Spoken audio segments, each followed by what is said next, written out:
গাজায় ইসরায়েলের চলমান নৃশংস হত্যাকাণ্ডের প্রতিবাদে রাজধানীর আফতাবনগর অনুষ্ঠিত হয়েছে এক বিশাল বিক্ষোভ মিছিল। মিছিলে নেতৃত্ব দেন চিত্রনায়ক মাহবুবুর রশিদ মুন্না। আজ বিকেলে আফতাবনগর এলাকার বিভিন্ন সড়ক প্রদক্ষিণ করে এই বিক্ষোভ মিছিল। এতে অংশ নেয় আফতাবনগর ও আশেপাশের এলাকার প্রায় ৫ শতাধিক মানুষ, যাদের হাতে ছিল গাজা নিয়ে বিভিন্ন প্রতিবাদী ব্যানার ও প্লাকার্ড।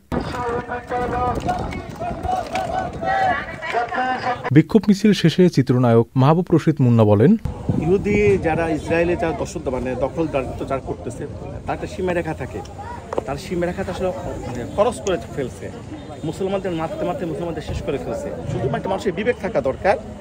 একটা মায়ের পেটে বাচ্চা ঘুমার আঘাতে সে বাচ্চা পর্যন্ত বের হয়ে যায়, স্পটে ডেথ হয়ে যাচ্ছে। আমাদের বিশ্বের বিবেক ঘুমায় গেছে, আমাদের বিশ্ব মুসলিমের বিবেক ঘুমায় গেছে। আমাদের বিশ্বের প্রায় 200 কোটি মুসলমান, আর ইসরায়েলি মাত্র 2 কোটি। তো 200 কোটি আর 2 কোটি, সে 2 কোটি ইসরায়েলি আমাদের সবার সামনে ফিলিস্তিনিদের পর যা করতেছে সে ভাষা প্রকাশ করা যায় না। এই জায়গা থেকে আসলে আমাদের প্রত্যেকের বিবেক আমাদের নাড়া দেয়, আমাদের সুস্থ বিবেক নাড়া দেয়।